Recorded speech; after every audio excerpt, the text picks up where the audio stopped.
Buenas tardes, disculpen la demora. Espero que no se haya ido nadie. Ah, bien. Bueno, entonces, voy abriendo el material.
Bueno, espero ya están viendo.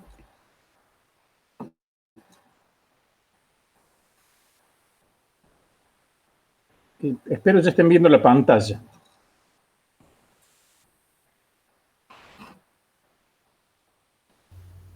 Sí, se ve. Bien.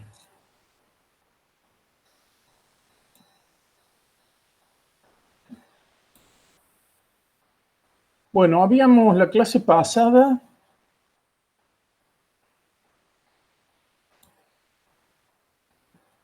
Esperen. La clase pasada habíamos terminado con resistencia de fricción, si mal no recuerdo. Habíamos terminado con estas formulitas así que pueden ser útiles para la parte práctica para calcular superficie mojada.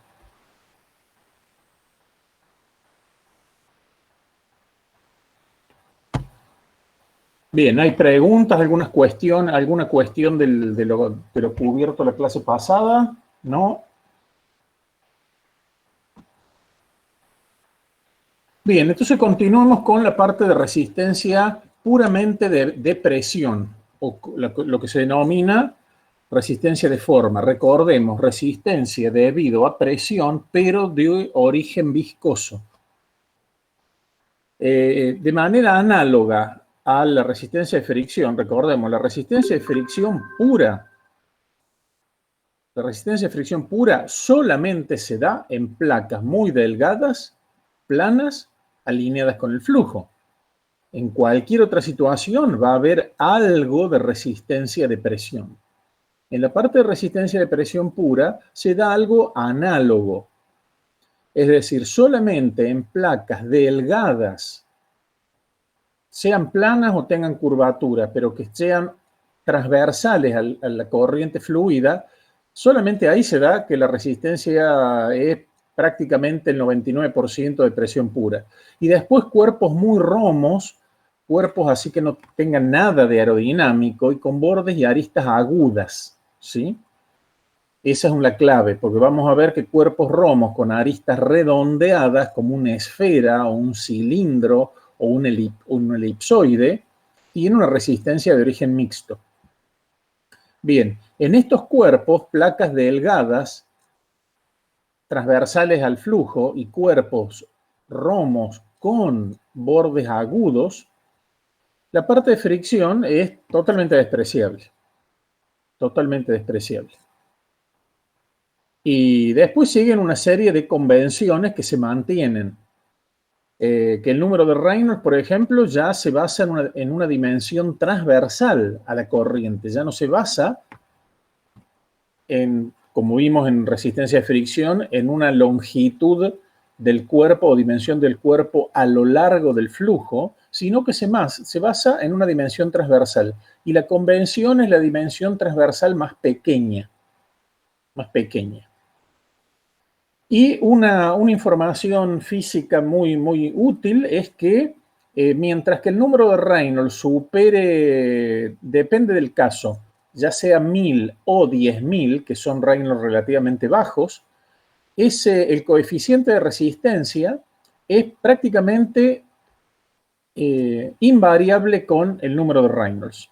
O sea, el número de Reynolds no tiene influencia en la resistencia de presión pura, a menos que estemos a números de Reynolds muy bajos, relativamente bastante bajos, digamos, menores a 10.000 o menores a 1000. En estos cuerpos lo que se da es que siempre existe flujo desprendido. Es lo que habíamos dicho, el flujo desprendido es lo que genera una altísima resistencia de presión. Y otra de las convenciones es que se basa en área frontal. Aunque ustedes lo que tienen que tener clarísimo siempre es que cuando se habla de un CD, de un C sub D, sea el que sea y sea del cuerpo que sea, atado al C sub D está cuál es el área que se toma como referencia. ¿Sí? Son dos cosas que están atadas una a la otra. Recuerden que el C sub D no tiene existencia física. Lo que tiene existencia física es la fuerza de resistencia. Bien, acá hay un ejemplo tomado del Fox de cuerpos así romos, o sea, que cuerpos romos o cuerpos delgados, transversales a la corriente, en donde la resistencia es de presión pura. En estos casos, para todos estos cuerpos, uno es un prisma, un paralelepípedo así de sección cuadrada, un disco, un anillo, una especie de arandela, una semiesfera hueca, ¿no? Ya sea expuesta a la corriente, expuesta al interior a la corriente o exponiendo digamos, la parte convexa a la corriente. Acá una especie de chapa canalada, también puesta con dos actitudes frente a la corriente. Y en estos casos acá hay valores de C sub D que son absolutamente constantes siempre y cuando el Reynolds esté por arriba de 1000. Un Reynolds de 1000 es un Reynolds muy bajo, muy, muy bajo. Para que se den una idea, imaginémonos un disco, una arandela delgada de 1 centímetro de diámetro, algo pequeño, es algo pequeño, 1 centímetro de diámetro. Y supongamos un viento de una velocidad relativamente baja, por ejemplo, 10 metros por segundo, que son 36 kilómetros por hora. Entonces, calculemos el Reynolds. Tenemos la densidad 1,225 por la velocidad, que es 10, por el diámetro, 1 centímetro, o sea, 0,01, dividido 1,78 por 10 a la menos 5. En ese caso, el Reynolds nos da prácticamente 7000. He hecho este calculito para que cuantifiquen que un Reynolds de 1000 es un Reynolds que se alcanza con cuerpos muy pequeñitos y con velocidades muy bajas. ¿De acuerdo?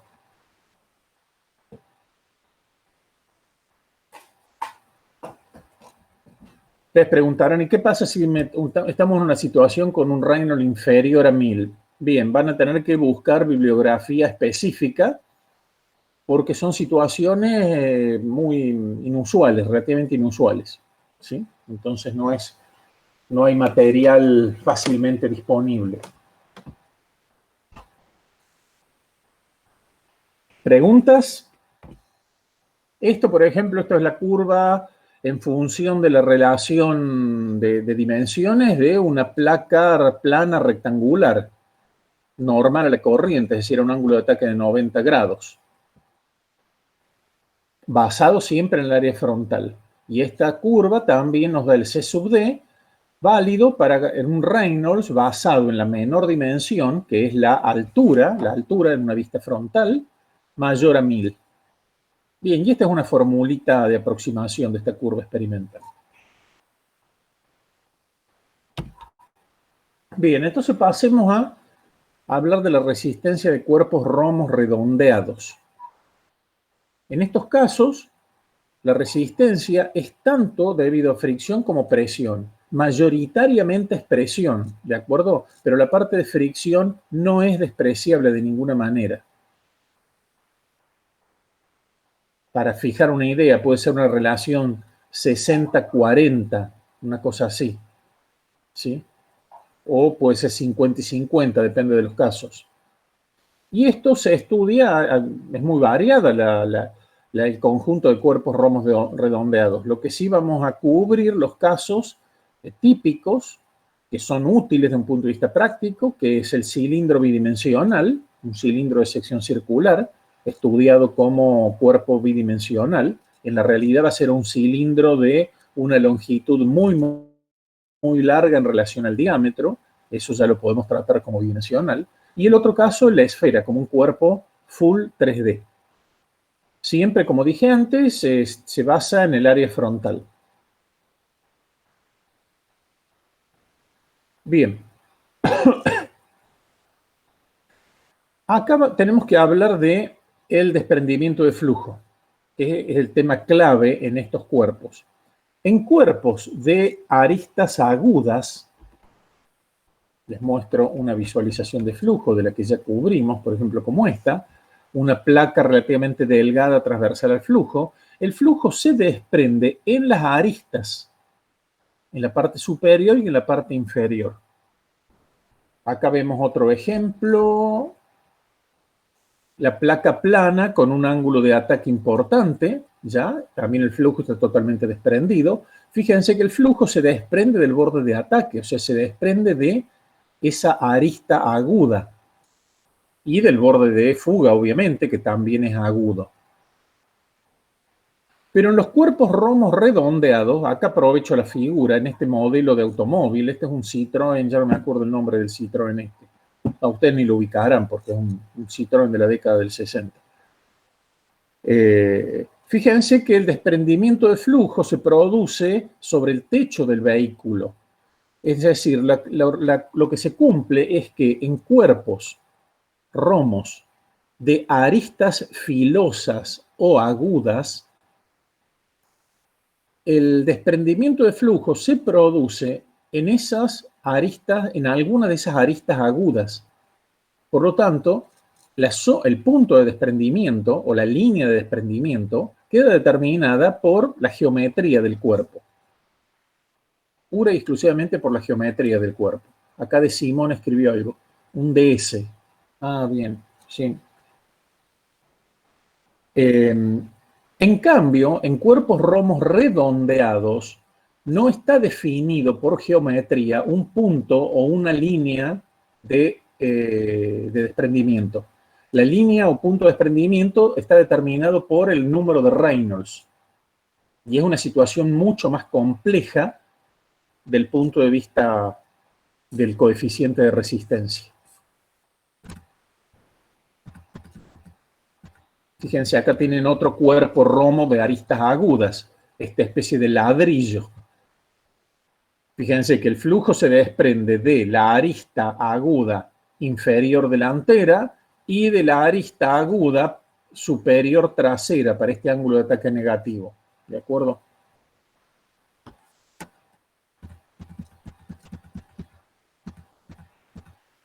Bien.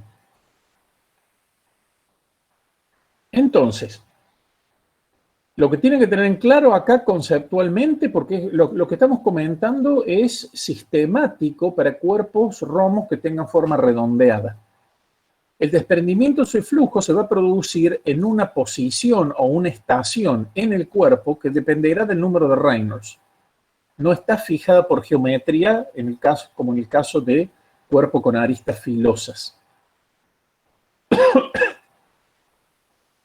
Bien, y en general, el desprendimiento de flujo se va a producir a partir de un punto que va a depender también de si la capa límite que se desprende es laminar o si la capa límite que se desprende es turbulenta. Entonces vamos a ver una situación que se la plantea como una paradoja. Ustedes saben lo que es una paradoja. Una paradoja es una aparente contradicción, algo que no podría ser o no debería ser, sin embargo es, sin embargo existe. ¿Cuál es la paradoja? Que dando rugosidad, el coeficiente de resistencia disminuye y por ende se puede disminuir la resistencia aerodinámica. Pero esto se da en una ventana, vamos a ver, se da en una ventana. Pero eso es una paradoja. Cuando esto se descubrió, se lo llamó paradoja porque siempre se asoció, como no, si uno da rugosidad, la resistencia va a aumentar. Va a aumentar más, va a aumentar a menos, pero va a aumentar. En este caso, sí, justamente lo que vamos a cubrir, como está planteando acá Leonardo, es el caso de las pelotitas de golf. Esto tiene aplicación tiene aplicación en las pelotitas de golf y en las pelotas de béisbol. ¿Por qué? Porque en esos deportes la velocidad media con que es lanzada, con que se mueven esas pelotitas, esas esferas, cae dentro de esa ventana en donde se produce esta característica tan particular. Entonces, bien, vamos a avanzar con el tema. Bien, existe un Reynolds crítico que depende del cuerpo, Ese Reynolds crítico en esferas lisas está aproximadamente alrededor de 300.000. Tampoco no es un valor muy preciso, ya vamos a ver. En cambio, en el cilindro bidimensional es un poquito más alto, está alrededor de 500.000. Pero eso no importa, existe un Reynolds crítico. Cuando el número de Reynolds es inferior al crítico, o es hasta el crítico, podríamos llamar, la capa límite en la zona de flujo adherido es laminar y llega al punto de desprendimiento como laminar. Por lo tanto, se desprende siendo laminar. En el caso de esferas y cilindros, el flujo se desprende prácticamente en el punto más alto, digamos lo que llamamos la cresta del cilindro o la esfera, que sería a los 90 grados de azimut. En realidad es un poquito menos, 82, ya lo vamos a detallar. El tema es que si aumentamos el Reynolds a valores mayores que este Reynolds crítico, la capa límite transiciona a turbulento en un determinado punto. Por lo tanto, cuando se desprenda, se va a desprender como turbulenta. Al ser turbulenta, adquirió fortaleza ante un gradiente de presión adverso y por lo tanto el desprendimiento de flujo se produce, como les dije, pero se va a producir más tarde o más adelante en términos de distancia. Más tarde sería en términos de la historia de una partícula. Entonces, en este caso, cuando el Reynolds es superior al crítico, el flujo desprendido abarca menos que la totalidad de la cara trasera del cilindro o la esfera. Entonces se produce esta situación que está ilustrada acá con este diagrama. Cuando el Reynolds es menor al crítico, en la zona de flujo adherido se tiene una resistencia debido a fricción importante, y en la zona de flujo desprendido, esa zona es aportante de una resistencia de presión mucho más importante que la de fricción. Y eso conduce a una resistencia determinada y por ende a un coeficiente de resistencia. Si superamos el Reynolds crítico, la zona de flujo adherido es mayor.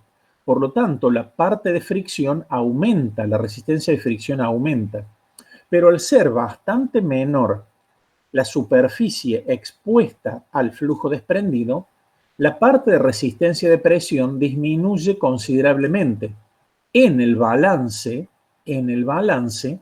la resistencia total disminuye.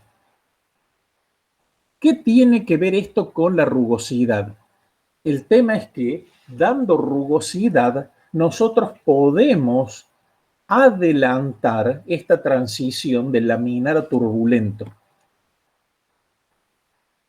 y podemos tener este beneficio de la reducción de resistencia que vemos en este diagrama ilustrativo, justamente por el agregado de resistencia aerodinámica, de rugosidad superficial. Y eso nos va a producir la disminución de resistencia aerodinámica. Pero vamos a ver que eso se produce, vuelvo a repetir, en una ventana de número de Reynolds. Primero veamos visualizaciones de flujo y descriptivamente lo que sucede. Esto en el caso de un cilindro circular.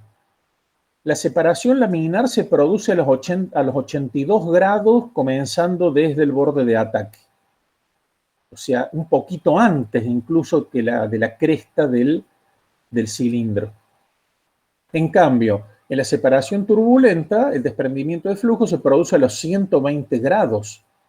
O sea, 30 grados más de la cresta del cilindro.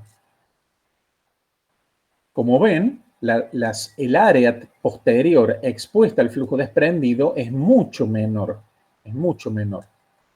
En este caso, el C sub D del cilindro, un valor típico es 0,3 y en cambio con la separación laminar un valor típico es mayor a 1. Fíjense, es una reducción a la cuarta parte del coeficiente de resistencia. Bien, esto es distribución de presiones.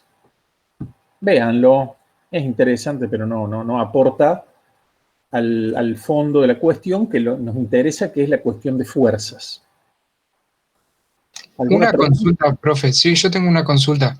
Sí. Antes de entrar en esa ventana de Reynolds que usted nombraba, sí, el CD va a ser mayor, o sea, mayor que en un caso de sí, flujo laminar. Sí. Es decir, que en situaciones, por ejemplo, de que, no sé, tirás la pelotita de golf a menor velocidad. No te adelantes, espera que completemos el tema, porque estoy en pleno desarrollo digamos, de la unidad temática. Entonces, te pido que pospongas la eventual pregunta para cuando lo completemos. Dale. Lo único que me permito contestar a Johan Orthofer, me planteé el tema de las chapas corrugadas del Junker 52 y de muchos otros aviones. No, el tema de la chapa corrugada es una cuestión de simplicidad constructiva y de rigidez estructural. Se logra una rigidez estructural dada por el recubrimiento de manera muy sencilla en una categoría de aviones en donde las performances no son importantes. Las chapas corrugadas del Junker 52 y de otros aviones Junker, incluso los aviones de la Primera Guerra Mundial que desarrolló Junker, que fue un pionero de la construcción metálica en aviones, son por una cuestión de rigidez estructural. Pero no es por... Me dice, ¿eso qué tiene que ver con el análisis que hace Shapiro? ¿Qué análisis hace Shapiro? No entiendo. Acá no tengo idea de lo que me estás escribiendo allí.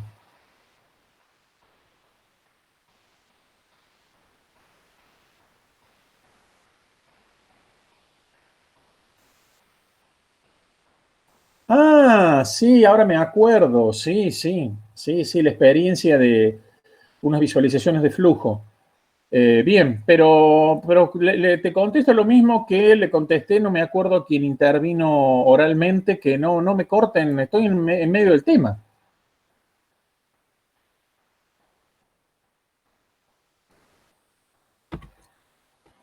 Bien, esta es distribución de presiones de la esfera. Bien, acá hay visualizaciones de flujo de esferas. Por dos técnicas diferentes. Las visualizaciones de la izquierda son a Reynolds 100.000, o sea, menor al Reynolds crítico. Fíjense cómo el desprendimiento de flujo se produce un poquitito antes, podríamos decir, o prácticamente a los 90 grados. En cambio, Reynolds 300.000, es el Reynolds, les dije que el Reynolds crítico no es un valor preciso, acá ya se superó la laminaridad en el punto de separación, o sea, en el punto de separación es turbulento y fíjense cómo el desprendimiento de flujo es mucho menor que en el caso de la izquierda. Estas son esferas lisas. Acá no metemos nada de rugosidad. Bien. Ahora vamos a hablar y introducir el tema de la rugosidad. Supongamos que estemos bastante por debajo del Reynolds crítico. ¿Cuánto por debajo? Eso no hay una respuesta sencilla, depende del caso, depende de la situación. Después vamos a ver curvas experimentales. Pero conceptualmente, si estamos muy por debajo del Reynolds crítico, el flujo laminar es muy estable, es extremadamente estable. Esto ya habíamos hablado. El flujo laminar es tan estable que introduciendo turbulencia localmente por rugosidad, o sea, introduciendo rugosidad, esa turbulencia decae y muere rápidamente. O sea, no se establece la turbulencia. Por lo tanto, si ustedes están muy por debajo del Reynolds crítico, o bastante por debajo del Reynolds crítico, como en el caso que les dije, 100.000 respecto de 300.000, estamos en la tercera parte, agreguen o no agreguen rugosidad, el carácter de flujo no se modifica. Por lo tanto, la separación de flujo se va a seguir produciéndose en carácter laminar, haya o no haya rugosidad.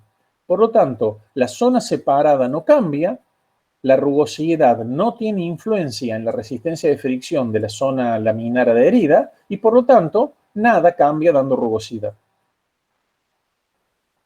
Ahora bien, si estamos por debajo del Reynolds crítico, pero relativamente cercano al Reynolds crítico, allí sí el régimen es laminar, pero ya no tiene una estabilidad fuerte. Por lo tanto, si ustedes introducen una rugosidad adecuada, la palabrita es la rugosidad adecuada, porque es posible que ustedes pongan una rugosidad muy pequeña, en una de esas sucede lo mismo que antes. Introduciendo rugosidad adecuada, se adelanta la transición del laminar a turbulento, por lo tanto, la separación de flujo se va a producir como turbulenta y se produce esto que comentamos antes.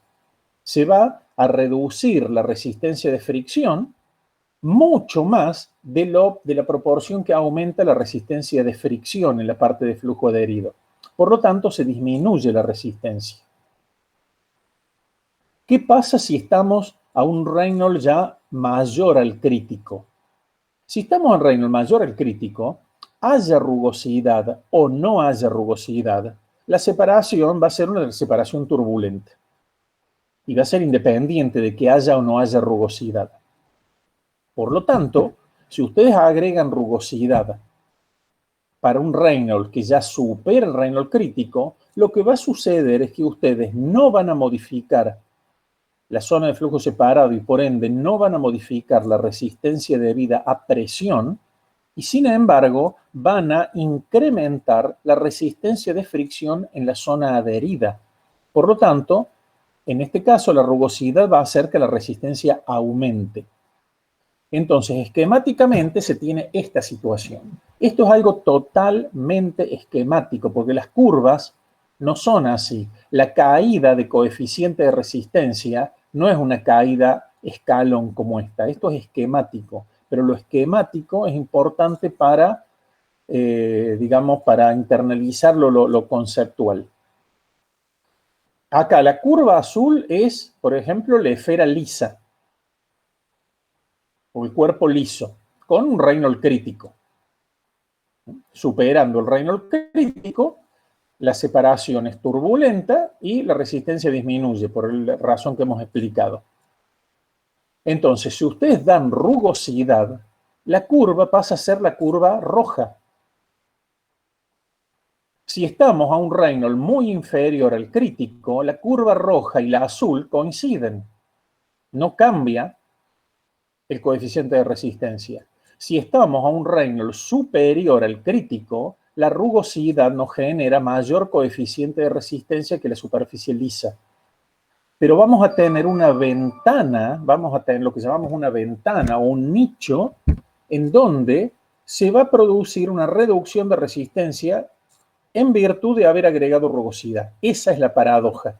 Pero se produce en esa ventana. Las pelotas de fútbol caen fuera de estas ventanas. Las pelotas de fútbol, por tamaño, que viene de orígenes históricos, y por la velocidad promedio con que es pateada por un jugador promedio, el Reynolds al que se mueven las pelotas de fútbol es muchísimo mayor que el 300.000. Y por lo tanto, las pelotas de fútbol interesa que sean lo más lisa posible. Y eso ustedes lo han visto para quienes son futboleros. Para eso se abandonaron las pelotas de cuero con las costuras expuestas y se trata de buscar la mayor lisura posible. En cambio, las pelotitas de golf y las pelotas de béisbol caen dentro de esta ventana y ahí sí se logra una ventaja.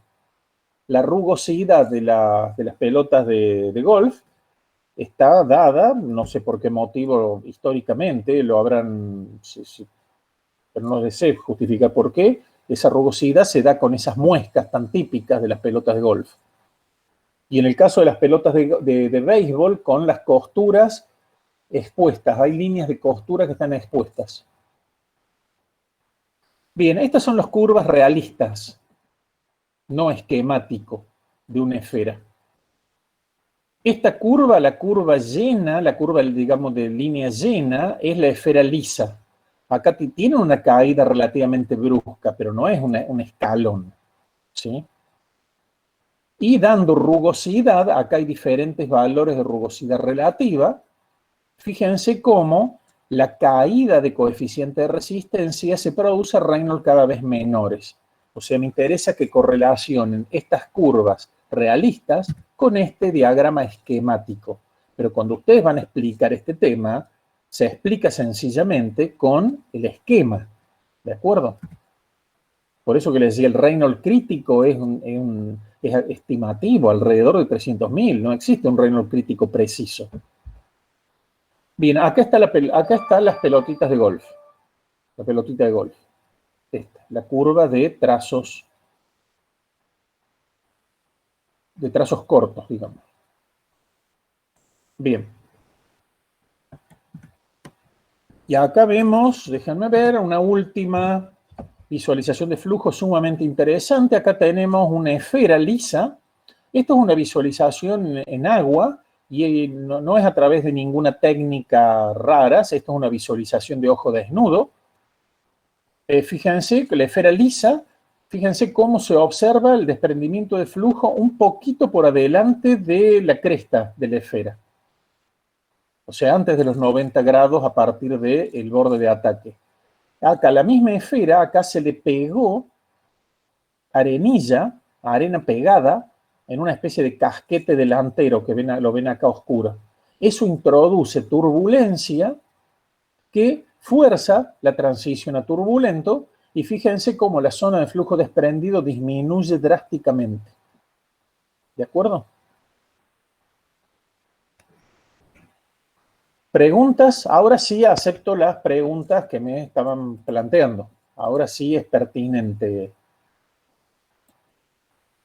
¿Qué hice? Esto. En una de esas he respondido a alguna de las preguntas. Valentina Segura me dice, sí, porque se está dentro de la ventana. Así es. Si esta esfera acá, que a la izquierda estuviera a un Reynolds mucho menor a ese Reynolds crítico, agreguen o no agreguen rugosidad, no va a cambiar nada. O sea, vuelvo a plantear esto. Si se está muy por debajo del Reynolds crítico, ¿cuánto es muy por debajo? Y depende, porque incluso también depende de la rugosidad. Pero por lo menos si el Reynolds crítico es alrededor de 300.000, si se está por debajo de 200.000, si introducen rugosidad por debajo de 200.000, por ejemplo, no van a cambiar nada. Si ustedes introducen rugosidad estando por arriba de 300.000, van a empeorar la situación. En cambio, si ustedes están más o menos entre 200 y 300.000, ahí sí se obtiene el beneficio de agregar rugosidad. ¿Queda claro esta cuestión de la ventana de influencia beneficiosa de la rugosidad? Por eso se lo llama una paradoja, porque en realidad cuando nosotros los aeronáuticos estamos acostumbrados a Reynolds bastante más altos que esto, de 300.000. Por lo tanto, la rugosidad siempre es pésima, es mala la rugosidad. La rugosidad tiene un efecto beneficioso en un nicho de Reynolds, bastante reducido, bastante estrecho.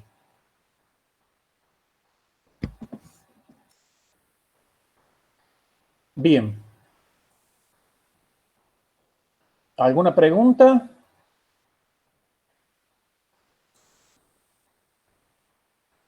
A ver, vamos a ver este aporte. Per hour. 100 miles per hour. Uy, pero es larguito, hay que buscarlo, hay que buscar dónde. Bueno, conserven, bueno, véanlo. Véanlo, con este material se tienen para aprovechar la película. Bien, Asher Shapiro es un autor famoso, tiene un libro muy bueno que lo van a usar como referencia. Yo no sé si lo usan ya, pero lo han usado quienes han escrito el libro de Dinámica de Gas 1, ¿no? Que tiene un libro muy bueno de flujo compresible. Fue un aerodinamicista así muy, muy famoso.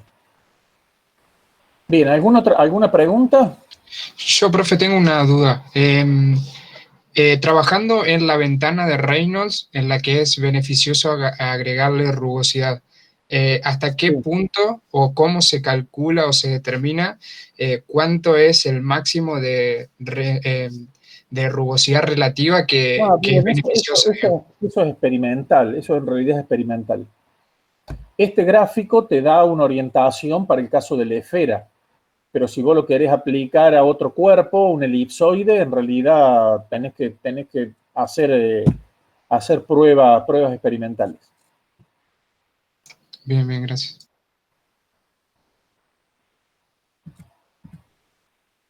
Estas son las curvas del coeficiente de resistencia en función de Reynolds de la esfera lisa y del cilindro bidimensional liso. Fíjense que son curvas bastante parecidas, y acá se observa esta caída brusca, esta caída dramática de coeficiente de resistencia debido a este fenómeno de la transición de laminero turbulento en la capa límite. Acá, bueno, la curva llega hasta 1.000.000 nomás.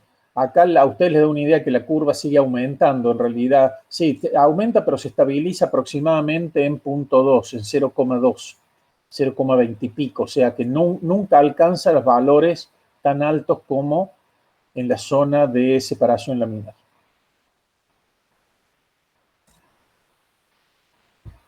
Bien, recuerden que esta escala es logarítmica, ¿no? Acá tienen Reynolds 10, Reynolds 100, 1000, 10.000, 100.000, 1.000.000.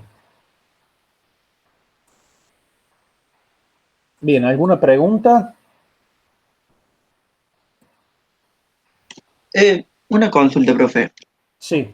En el caso de un automóvil, como las imágenes que había mostrado anteriormente, por lo general en la zona del parabrisas, o sea, el aire es impulsado hacia arriba y bueno, o sea, ¿tendría algún efecto positivo si en esa parte la última parte del parabrisas aumento la rugosidad, cosa que el aire no se levante tanto?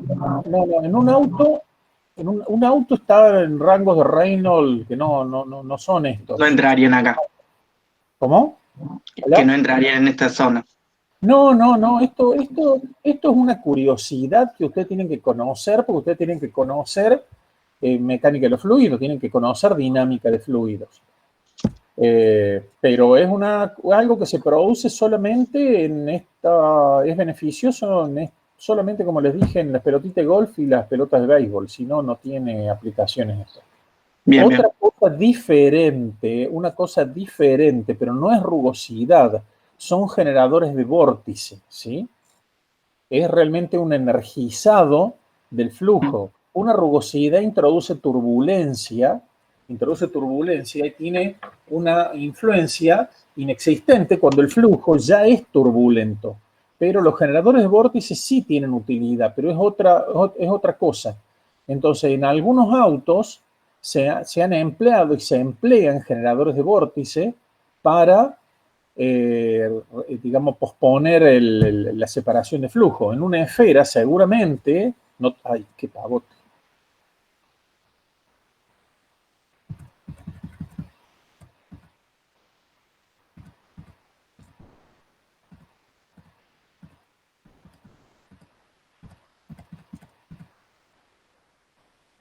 En esta esfera, acá, con el flujo turbulento ya, si acá colocaras ya no rugosidad, pero elementos ya relativamente macroscópicos, la rugosidad es una cosa a pequeña escala, ¿sí?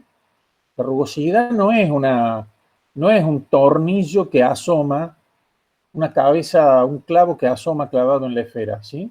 La rugosidad es, la misma palabra te lo dice, la rugosidad es una sensación táctil, ¿de acuerdo?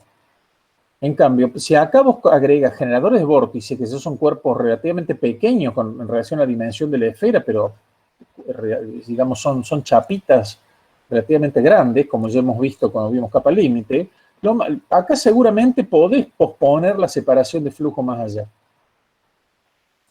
con seguridad. Y eso también lo podés usar como lo usan algunos autos deportivos, que yo dije la otra vez que esos autos deportivos lo usan más por la galería, como se dice, más por marketing. Pero sí tienen un beneficio. Lo que pasa es que eso no es irrelevante. Pero tienen un beneficio de posponer el desprendimiento de flujo. Bien, bien. Sí, yo lo preguntaba porque, bueno, mi Pero viejo son tiene un cosas auto de carrera y bueno, el auto no es muy aerodinámico, es un Fiat 125, o sea, es cuadrado mal. Y bueno, pero preguntaba también esto para yo no reducir esa soy, resistencia. tenés que, cuando cursas aerodinámica, tenés que ampliar cosas, pero te comento, en autos de carrera, generalmente, la resistencia aerodinámica es lo que menos te interesa. Yo no soy muy fierrero, entonces no conozco las diferentes categorías, pero en general lo que te interesa más, privilegias más la downforce, la sustentación para aumentar la adherencia del auto en curvas que la resistencia aerodinámica. En Fórmula 1 es así, tajante, tajante. La resistencia aerodinámica de los autos de Fórmula 1 les interesa tres pepinos. Lo que les interesa es optimizar el auto para la generación de sustentación. En otras categorías de autos de carrera desconozco, entonces vas a tener que buscar bibliografía de automóviles, ¿de acuerdo? Pero eso no lo logras con rugosidad, eso no lo logras con rugosidad, el posponer el desprendimiento de flujo. Lo logras con, digamos, con turbulencia a gran escala, que lo obtenés con generadores de vórtice, como comentamos en la clase pasada. Pero son dos Bien, conceptos diferentes, rugosidad y generadores de vórtice, turbuladores de flujo. ¿Sí? bien, bien. Muchas gracias. Gracias por el consejo también. Bien. No, ¿por qué dije esto de los autos deportivos? De los autos deportivos me refiero no de competición. Porque los autos deportivos lo que menos les interesa es el consumo de combustible. Por eso fue mi comentario de ahora y de otras clases. Generalmente esos autos tienen motores sobredimensionados y no les interesa reducir el CD. Pero bueno, se ponen los generadores de vórtice porque es algo que tiene el aura de la aerodinámica y es algo que le da punch de un punto de vista marketinero, ¿de acuerdo? Pero en realidad un auto deportivo de un ricachón, ¿cuál es la velocidad promedio anual con que use ese auto? Es baja, ¿sí? Es baja, porque esos autos se usan para, para farolear en definitiva. Y el consumo de combustible no interesa. A nadie que tenga esos autos le interesa que el auto consume poco. O a algunos no se les puede interesar, pero bueno. Entonces, como les dije, se usan estrategias de reducción de resistencia aerodinámica en otro tipo de vehículos, en vehículos que tienen velocidades promedio relativamente altas, velocidad promedio anual relativamente altas, o sea, superiores a 90 o 100 kilómetros por hora como promedio anual. Y ahí entran los camiones, el transporte de larga distancia, camiones y ómnibus. No conozco que se empleen generadores de vórtice en esa categoría. Generalmente se usan deflectores, se usan especies de flaps, de lo que sería el equivalente de flaps de borde de ataque y otros artilugios. Pero no esos elementos, no elementos como generadores de vórtices. Pero en una de esas me equivoco porque no puedo no estar de lo más actualizado en eso. Como les dije, mi fuerte no es la parte fierrera. ¿Alguna otra pregunta? Quedó claro esta cuestión de la ventana, que se logra por rugosidad superficial.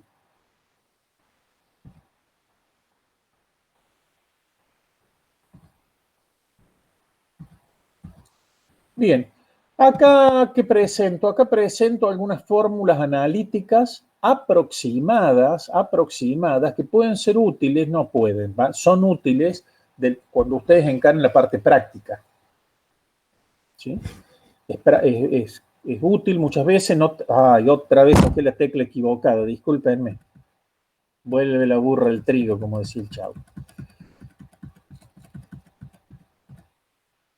Cuando ustedes realizan así problemas a mano, a veces es incómodo leer valores con escala logarítmica. Es más, si acá les tocara un Reynolds mayor a 1.000.000, no tienen la curva.